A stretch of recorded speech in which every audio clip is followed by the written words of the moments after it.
Bonjour tout le monde, bienvenue à cet nouvel épisode de la WWFN Nation. On se prépare pour SmackDown. Où est-ce qu'on va avoir un gros show. Donc on va s'avancer jusque là. On va regarder si on a des incidents. Notre backstage rating a baissé un peu. Donc on va regarder ce qu'on peut faire. On va faire de quoi un peu au hasard là. Mettons Kofi. On va essayer de le faire ami avec Charlotte. Non, marche pas. Ok, donc notre backstage rating a baissé un petit peu. Brock Lesnar a passé un test positif pour des stéroïdes. Je sais pas trop comment ça va se dessiner ça. Donc, on va booker ça. Notre main event va être Biggie contre Dolph Ziggler. Et je vais vous revenir avec tout l'épisode en détail ensuite. À tantôt.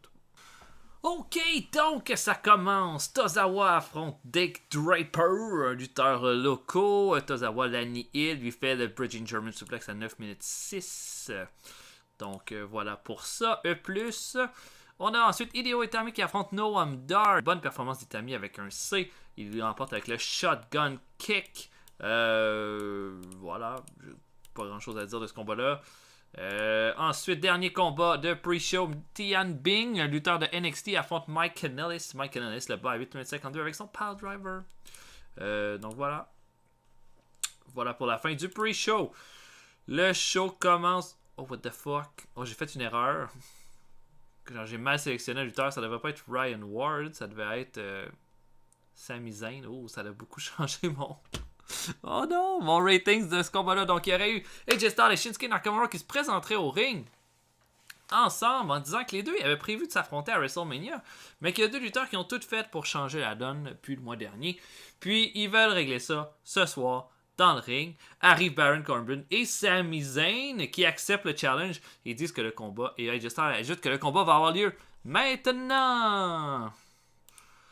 Le combat a lieu maintenant et Sami Zayn s'est pointé au ring de façon inexpliquée. Donc un bon combat qui essaie les heels qui l'emporte une fois de plus. Sami Zayn réussit à faire le pin clean sur AJ Styles avec un hell of a kick. Donc voilà, un bon combat. Mais AJ Styles refusait vraiment de perdre. Il a fallu que je tende un peu la main. Mais voilà, c'est Sami Zayn et Baron Corbin qui l'emportent dans un bon combat. On a ensuite un combat entre Lana et Tamina Snuka. Rematch du mois dernier. Et cette fois-ci, c'est Lana qui l'emporte en frappant Tamina avec un brass knuckle. Les deux lutteurs ont fait une performance de D. On a le promo de Mike Kanellis qui se présente au ring. Il dit que Randy Orton l'a attaqué lors de Elimination Chamber, mais que Randy Orton était encore blessé quand il l'a attaqué. Et que la WWE le refuse de le laisser lutter. Et que c'est une autre preuve que Randy Orton est dépassé, que son temps est terminé. Et Mike Kanellis continue d'être le number one heel.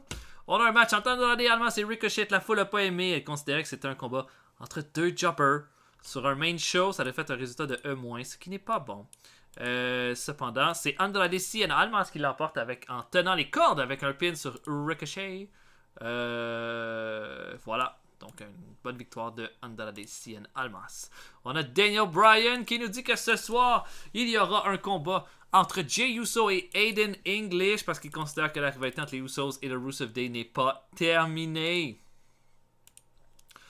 On a le promo d'AJ Styles, une longue promo d'AJ Styles qui dit que si il faut qu'il s'avoue vaincu ce soir, il n'a pas remporté, mais qu'il challenge pour le championnat de la WWE. Sami Zayn dans le ring la semaine prochaine. On a Jey Uso qui affronte Aiden English dans un bon combat. Aiden English l'emporte après une intervention de Rusev. Et voilà. La rivalité n'est pas terminée. On a un match entre les Bludgeon Brothers et Sin Cara et Bobby Roode. Bobby Roode fait emporter son équipe dans une belle performance. Il l'emporte. Il refait son Joelus DDT sur Hopper. Et dans un bon match, à B-. Arrive après le combat Kevin Owens. Qui dit qu'à cause de lui, à cause de Bobby Roode, il n'a pas emporté le titre à Elimination Chamber. Ben, s'il n'est pas capable d'emporter le titre, il va prendre son titre des États-Unis. et Bobby Roode de répondre avec une pose glorious et il l'invite à le challenger dans le ring. Donc un superbe segment de A. On a Chad Gable et Shelton Benjamin qui disent qu'ils ont remporté une grosse victoire et qu'ils ne comprennent pas pourquoi ils ne sont pas encore les number one contenders pour les titres par équipe, mais qu'ils vont être en action la semaine prochaine pour prouver qu'ils sont la meilleure équipe à SmackDown. Un bon segment de C+. On a un match entre Charlotte Flair et Carmella pour le titre SmackDown Women's Title. Et c'est emporté par Charlotte Flair, mais pas clean, étant donné que Charlotte Flair est attaqué par Liv Morgan pendant le match, qui lui tape la tête contre les escaliers. Liv Morgan qui tabasse la pauvre Charlotte Flair. Arrive ensuite Sarah Logan qui se joint à la fête et qui fait le figure 8 à Charlotte Flair alors que Ruby Riott est sur le stage et qui applaudit. On se dirige vers un Fatal 4-Way, messieurs, dames, à WrestleMania entre ces 4 lutteurs. Et on a le main event entre Biggie et Dolph Ziggler. Un bon combat, un long combat de 16 minutes 57, emporté par Biggie avec son big ending sur Dolph Ziggler. Et après le combat, Dolph Ziggler, pas content, continue d'attaquer Biggie, mais Biggie se répond et les deux brawl. Et c'est comme ça qu'on termine SmackDown sur un gros brawl. Et ce show augmente notre popularité dans 19 régions. Un bon SmackDown. Donc, voilà. C'était tout pour SmackDown. J'espère que vous appréciez. Salut tout le monde. À la prochaine.